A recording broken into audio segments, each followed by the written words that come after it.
Good afternoon. I have Fungai over here. Fungai Ndemera and I haven't seen each other in 3-4 years.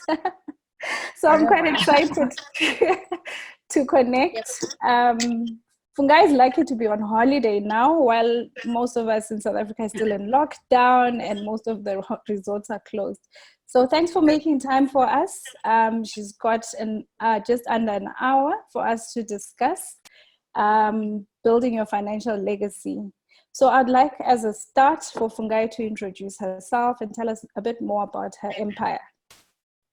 Wow. So thank you so much, Eleanor. Thanks for having me. And I'm so happy that you've managed to keep moving and building your BizPreneur, because I remember going back 4 years or more ago, I was also doing some courses and you were one of the guys who tapped into the courses that I'm doing. And I'm so amazed with what you've done. So keep it up, because that's the only way, I guess, freedom.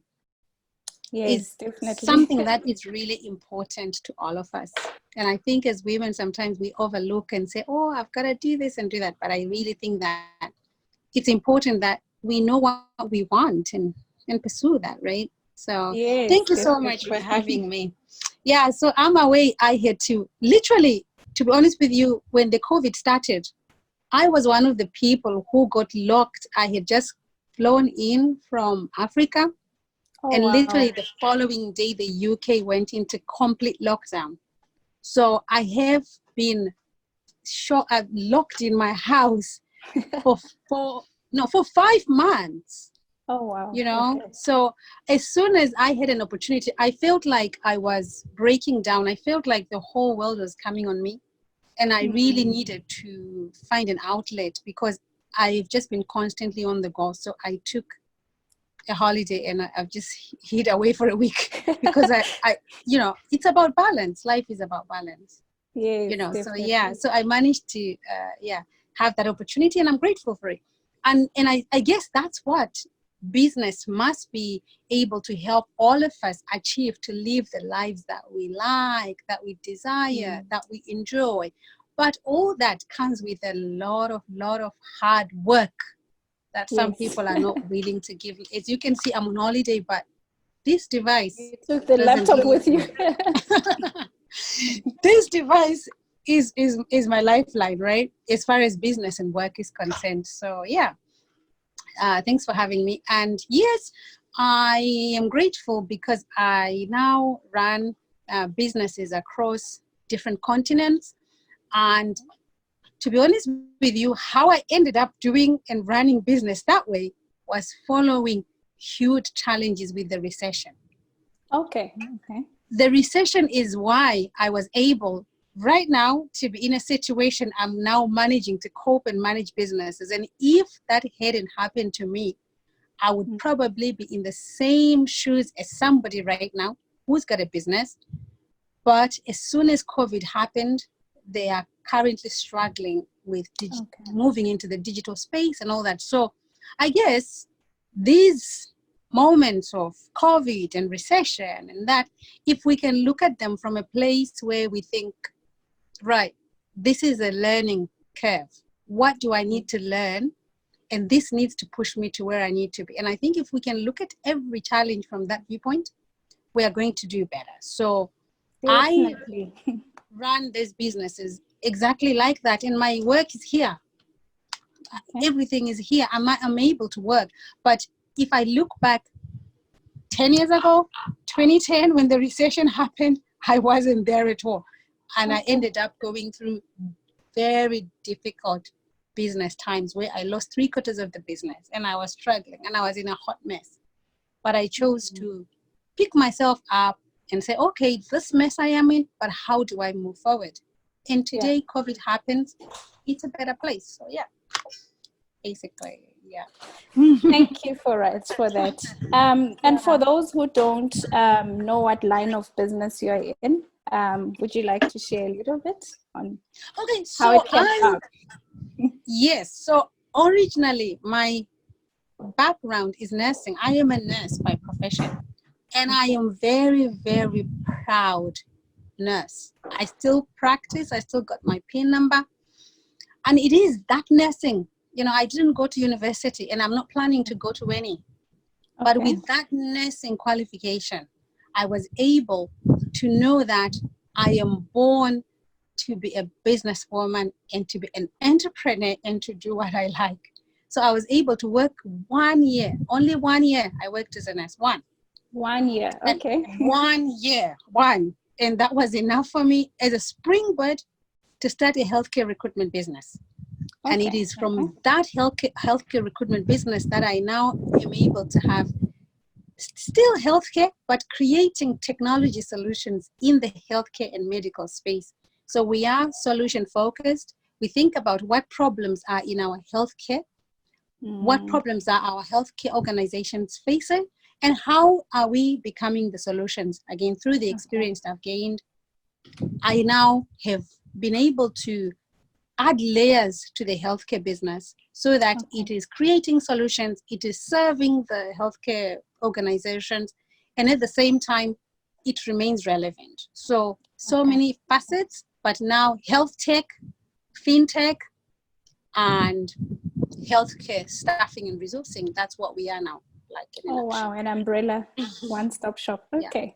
Yeah, thank you for sharing that. I'm sure when we think about the recession, it almost brings shivers down our spine, because we all remember the almost global standstill in most corporates. People lost jobs and so on. So I remember that, and I'm really glad to hear that there's lessons learned in every crisis. Absolutely. If we but open our eyes. Absolutely. So as I shared with you, it is Women's Month in South Africa, and we are looking at women as legacy builders. You being one of the women that we've identified who've built an amazing, amazing legacy. And so have you experienced the need as an African woman to choose between building your empire and slowing down a little bit to become a better wife or a better daughter-in-law, or any of the roles that you need to play? Wow, Elora, this question, we need a whole week. we could spend a whole week on this topic. I am married to a proper African man. My husband is the last born in his family. He comes from a family of 6, and he's a baby. Okay. And while he's been a baby, I got married into a family where straight away, just getting married 2 years later, I lost one of my brother-in-laws, and then his wife, and everything else happened. And suddenly, at 23 years old, I became a mom to more than 8 kids that have been left before I even had my own. So I just want to be real that the challenges of an African woman, they are totally different to the challenges of any other woman, I guess, because of the complexity and the responsibilities in our African setup. Yes. And so I can totally relate to a woman who is struggling to balance it all and thinking, okay, I have to give up this and I have to give up that. Because I literally found myself in those shoes. It's automatic as well, you don't choose. Right. You don't choose. I woke up in that. But I guess the most important thing that I think is the good starting place is to know who you are and what do you want. Because knowing that will help you navigate what's important, will help you navigate what to focus on. So for me, I knew that I wanted to be a married woman. Nobody had held a gun to me to get married, right? Okay. And I knew I was coming from a very complex family. My family where I'm born is very complex. It's got complex issues as well. And so I understood the complexities of our African setup, and I was ready to accept that and then figure out a way how I'm going to harmonize these things. So first of all, knowing who I am, what do I want, and do I want to be here? Okay. Because a lot of women, I think, we get stuck up because we want all these nice things that come with the marriage, but we also don't want the responsibilities. And we want to have a business and a successful one, but we also don't want the challenges. But you can't have the cake and eat it. You have to have the balance. You have to, everything comes with its own challenges. But what's important is knowing what you want, how you're going to navigate, and then just really accept that process. So for me, I guess that's how I find my balance, and that's how I would give to other women who are trying to say, okay, I'm struggling with it all.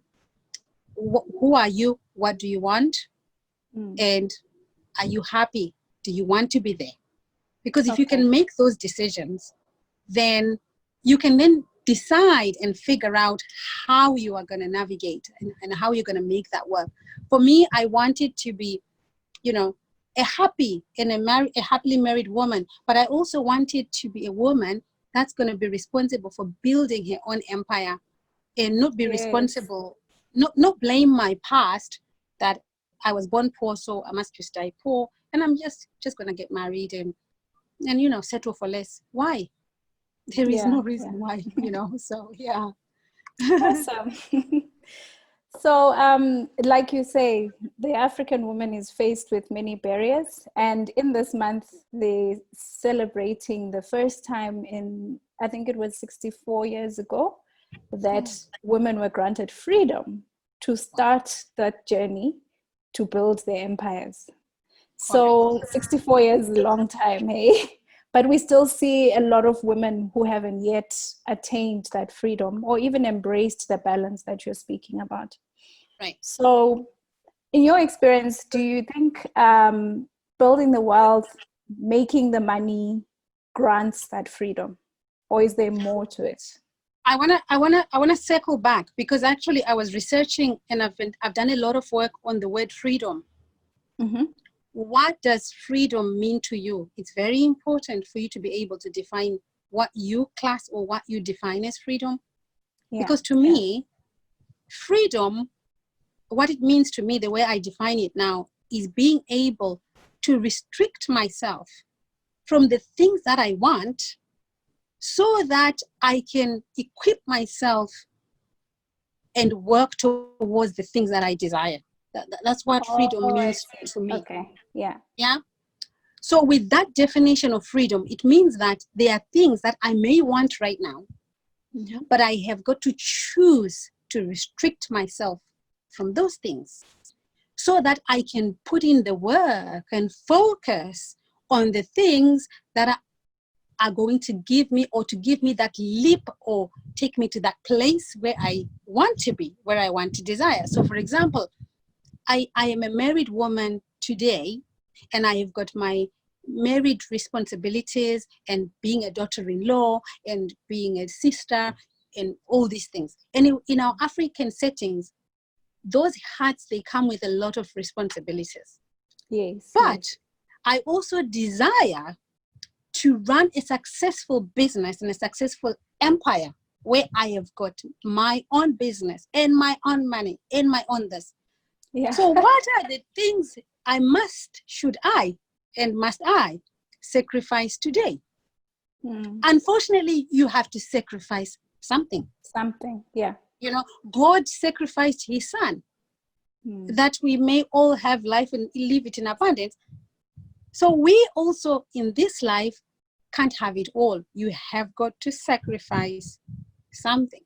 And that sacrifice is up to you, what it is that you need to sacrifice. That brings me now to the point to say, the expectations on the society, you are going to have to learn to say no. The word no exists as long as you are comfortable with the word no to some things. Definitely. And be happy when you have said no to someone, and if they are not happy with your no, that's for them to deal with that no. But here, I am at peace to say no because I know that I am sacrificing here and I know where I'm going. Yeah. So I'm hearing self-discipline as one of the key things. Absolutely. It's one at the top. Discipline is at the top, because without discipline, you are never going to get to where you need to be. So sacrifice, discipline some things here so that you can leanly focus on where you need to be. That's freedom. So 64 years ago, we were given an opportunity to learn to sacrifice and to learn to discipline ourselves. So the question I might have to a woman who is watching right now, who desires the lifestyle and everything else that comes, the money, the wealth, what is it that you are going to discipline yourself to say no, to discipline yourself to say not doing, I am not doing this, and I choose not to, and it's a personal choice because I am pursuing the journey to becoming successful. Okay. So self-discipline and clarity of goals. It goes a long way.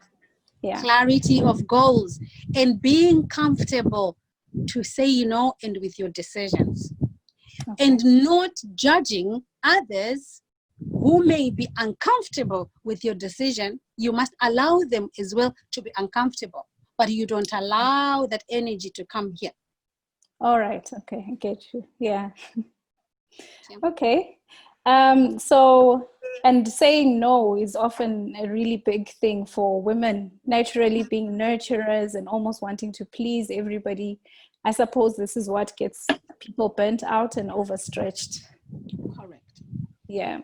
I agree with you, because let me just add a few more layers to that. Women, we struggle to say no because at the beginning of it, in here, we are not honest with ourselves. So the work needs to start inside, knowing who you are, what you want, finding that balance and saying, okay, I'm going to decide to follow balance now. I'm going to decide to discipline myself, but I am also going to decide to be honest with myself. Yeah. And when I say being honest with yourself, is being honest with myself in the sense that, okay, I don't want this. I want this. And then I am going to choose to communicate that message in a graceful way. Yes. You're going to have the grace. Let me give an example. All right. So I have got, like I've just told you, a group of kids that I was given custody. Automatically, I have custody and responsibility. Okay, that's fine. I'm comfortable with that. I don't have any problems with that. And I'm going to do that role and play it with all my ability. Okay. Yeah. But when it came to a time when I was done with that role and that duty, I have looked after the kids. They're all now grown up. I needed to find a way where I'm going to say, okay, guys, I have done this from A to B and I've finished this course. I've run the race. I'm stopping here. Yes.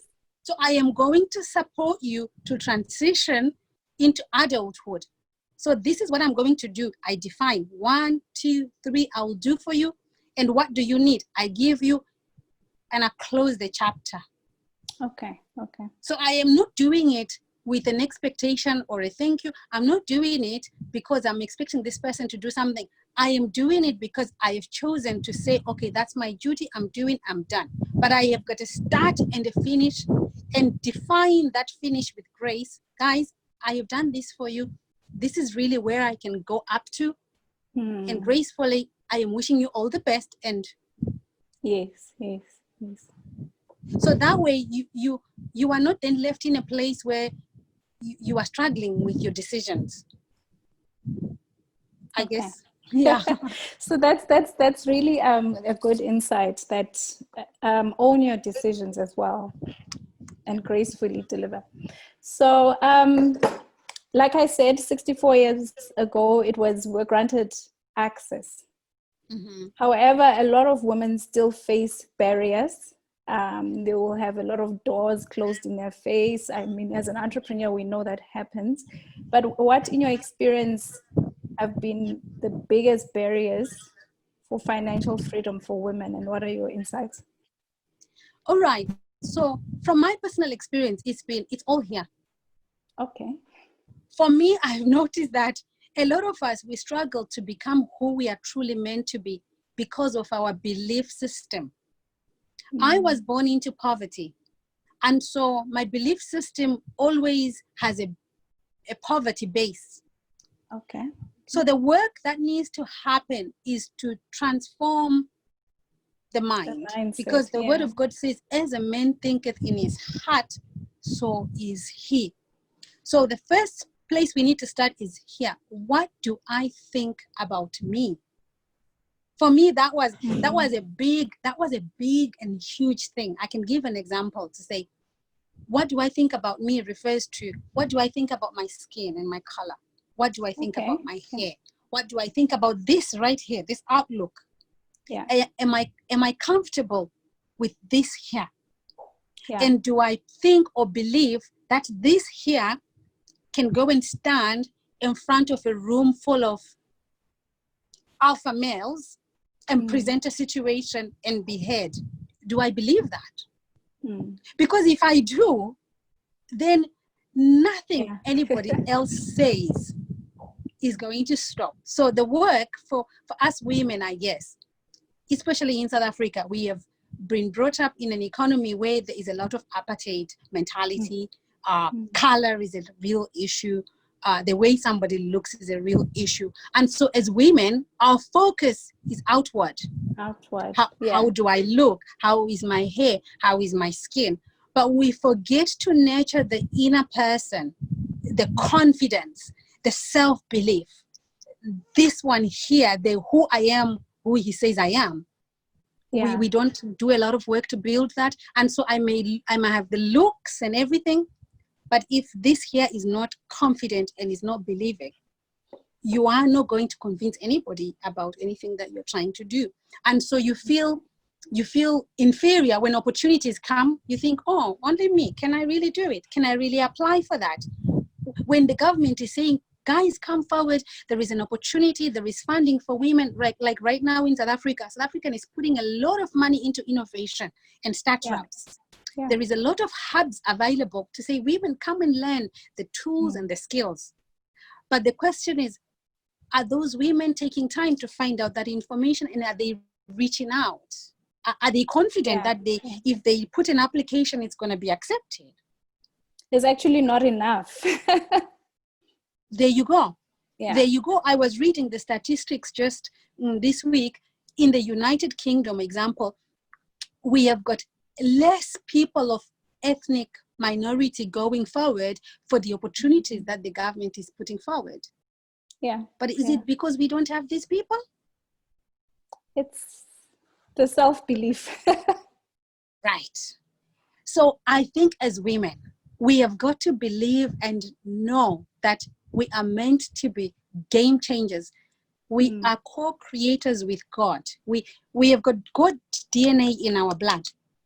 And so if we can believe that, if I stood here and claim what's mine, I must get it. I don't doubt. Even if I face a challenge, I just know that it's just a stumbling block. It's just training me to get better. But I'm going to push, I'm going to go for it. And so how do I push? You have got to be present where it's happening. So again, how do you become present? You have got to stop focusing on this here. It's good to look good. I love looking good. Yes. I don't have problems. But what I'm saying is, really, most of our time we must spend feeding the inner person. How do I feed the inner person? Read. Get connected with what is happening with the government at policy level. What opportunities has the government put forward for a person called a woman?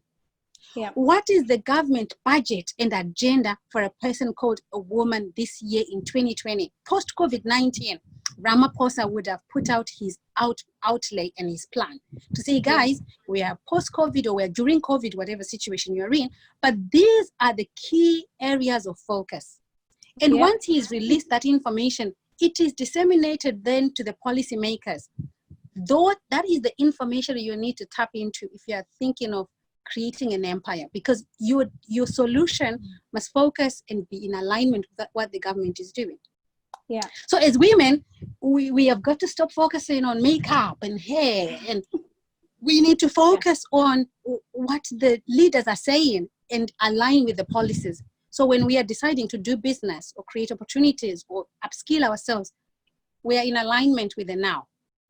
And that way, we are never going to be left behind. So while there is barriers, and I do get it, there are barriers, I don't dismiss them. But I think we over-glorify the barriers because actually they are not as magnified as we think. I really think so. Yeah, definitely. So if you don't feed your mind as a basis, then a lot of things cannot grow. Cool. So you've already started touching on this. One of the last questions is, what are some of the financial habits that people should start to develop if they don't have, particularly for post-COVID? Yeah. Wow. Right. Okay. So COVID, I think, was a perfect time that forced all of us into saving mode, because we didn't need the makeup anymore to be going out. We didn't need to buy new clothes to be going out for all these dinners. We didn't need to be going out eating. So we have actually realized that a lot of things that we think are important, they're actually not. And so I think COVID is giving us an opportunity to start on a clean slate. Yeah. So financial freedom, again, I'm going to define the word freedom and the word financial. So financial freedom is allowing yourself to restrict yourself from spending the money you don't have. So spending the money you don't have, can you just restrict yourself? And what do I mean? I'm going to give some examples here, guys. Most of us, we have got all these TV subscriptions that we don't need. We have got all these gym memberships that we never go to the gym. We have got all these store cards that we're never going to need now, because you don't really need to go shopping. If anything, we need to do wardrobe clearance. Yeah. For us women, how many times do we go to the hairdresser? For me, I am on holiday and I can just show you my hair. This is my hair. I've just put it in a bubble. I've just washed it. My hair is natural, because I don't spend too much money on my hair anymore. So I buy my hair extensions and I use the same extensions over and over again for different styles for what I need. That is the wisdom we desire. So if you look at the freedom to restrict myself, it means that maybe I was going to go and spend 500, 1,000 pounds on a hairpiece, on a wig, and I could have 10 wigs in my bedroom. How much is that? Yeah. You understand? So small things. I don't want to give bigger things, because I want to be here, basics. And then another example I can give is, I'm going to give myself as an example as well. Some of us who would have left Africa, we are living abroad, and we spend money on building and buying properties that we're never going to live in. For me, I say that if you are going to put money in something, the first question you must ask yourself, is it going to bring me money back? Okay. If it's not going to bring you money back, then you are not investing. You are wasting money. It's a game of investing. It doesn't matter how little you have. It's $50, $100. But if you can put that money somewhere where it can be making more money, then it's safe. Okay. So building wealth is a journey, again, that really starts from those basic foundations I've just spoken about. Now we can start adding layers. Once I have not spent that money on clothes or on hair, what can I do with this money? There are opportunities. You could put your money into shares. You could put your money into startups. You could put your money into ventures. You could put your money into crowdfunding. You could put your money into things that are in alignment with what you believe in and what you desire. And that money can bring you some kind of interest. It can work for you. That's one way. If that's something that you think, oh my gosh, I really don't want to be doing this. I actually want to be an entrepreneur and I want to use this money as capital. There you go. You don't need to go and borrow. You could use that money as capital to start your business or your idea. So again, if you choose to start your business or build your idea into something, remember that starting a business is not actually going to make you money right away. Immediately, No. So you must be comfortable with, okay, I've saved 2,000 or 3,000 or whatever, but I'm going to use this money to educate and school myself into the entrepreneurship space. And if I lose this money, I'm okay with it. Okay. Why am I saying that? Is because if you put money into starting something or trying something, you are actually enrolling yourself into a school of entrepreneurship without knowing. Yeah. And that money you spend, I call it school fees. Even if you lost it, but you've gained the knowledge that money cannot buy. Yeah. And so that is another way of starting to build your wealth, because there is no way you're just going to wake up and being able to manage money and have lots of money without having the basics. So you can start there. Now, for a group of people who say, Fungai, I don't really want to be doing entrepreneurship, or I have got the money, I'm a corporate woman, I've done well in my career and I've got money, but I just want to then take the next bolder steps into what to do with the money. Again, we are in the post or during COVID era. The world is transitioned into the digital space. Yeah. And there is a real opportunity right now for those people who want to put their money where they can just put it there and then look at the money to 5-10 years from now. Innovation and creativity. Yeah. There are a lot of people innovating new things. And so if you've got money and you don't want the drama of starting a business or whatever, find any of those innovations and things that are happening, and you can put your money there, because if you put your money in there, it's going to grow. As that business grows, you can enjoy the benefits. Yeah. So those are some of the things that we need to start looking as women. And I think men, they do these kind of things better than us women. You know, we are comfortable having our money with so many zeros, me counting those zeros and just looking at it in my bank account, and I'm happy. But remember, that money, when you're seeing those zeros on the bank account, do you own the bank? If you can answer me that question. If you don't own the bank, it's not your money. The bank invested. Absolutely. The bank is making your money work. So whichever way, you have got to own the ownership of doing something with your money, and knowing what it's doing when is then what is the beginning of building your wealth. Yes. You have got to have that control and have it with you. So I hope I'm making sense. I really, really love, there's so much insights. Yes, you are, and that's why I'm so quiet. I love how you define freedom, because I think when we speak sacrifice, people feel like it's a punishment, but it is a freedom of choice to be able to say, I want to put this aside for now, for that benefit. Right. So I think that's a very lovely perspective and a way to put it, so that it's not a punishment that you're not doing your hair. It's for a specific goal, and you've chosen to do that. Thank you so much. I mean, I think we tend to overlook the small things, but the small things add up to be big things. Correct. Yeah. And remember, there is no 100 without 1 cent.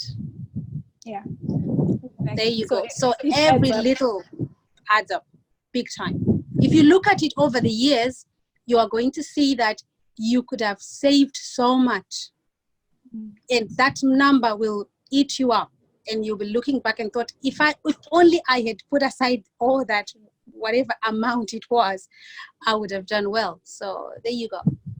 That's really awesome. And putting money where it won't pay you back. I think that's easy for somebody to always remember, to ask themselves, am I getting the money back or not? So this has been a really awesome conversation. We've busted a lot of myths. We tend to have that crutch to say, you know what, I have black tax, I have so much responsibility. So for me, it's not an option to build wealth. But thank you so much for sharing yourself and sharing your story. I think anybody who's listening is going to start to reflect on their own situations. Fungai, for those who would like to get hold of you and learn more about some of the stuff that you do, where can they go? Right. Okay. So I am on YouTube, guys, and I'm putting a lot of content now on my YouTube, Fungai Ndemera. You will find it. The channel is called Dream Blazers Academy. I run the Dream Blazers Academy in my spare time, as and when I can give these tips. So please pray for me. I'm hoping that I'll be able to give you more content.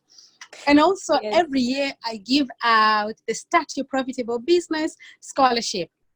And so for those who are following me on my YouTube, watch out, because new scholarships announcement for 2020, I'm going to be announcing soon, and they will be available and I'm focusing specifically for people who are thinking about starting, or they've already started, or they have got skills. For example, we've had lots of job losses right now, but I'm telling you, there are skills that we require for the digital space. I was looking last 2 weeks ago, I was looking for someone who could give us an African voice for an ad or for a sales video that we're working on. And if I'm honest with you, I struggled. I only was able to find 2 girls who had the voices that we needed. And so it's really thinking about the skills, what you have. How can you use that during this COVID now, and just transition into the digital, create solutions? So is it your voice? You can use your voice. Is it your looks? You can, somebody does the voice, you can give us this if that's your best, that what keeps you happy. But how do you package that so that it looks professional, so that when somebody is needing your services, they know how to? So there are so many ways. So yeah, those scholarships are going to be coming. And I'm on Instagram, Fungai Ndemera, so the name is the same. And I love just supporting people, just to help people to know that, you know what, there is no excuse. You can be who you are meant to be. You can do what you love and still be paid to do that, you know? Be paid to do it. Thank you very much. Like Fungai and I said, I was Fungai's coachee 5 years ago. And some of those principles are still relevant. It doesn't go out of fashion. So let's invest in ourselves and start to build our empires. Thank you. So thank you so much, Elaine. Thank you for having me. Have a good one. Bye.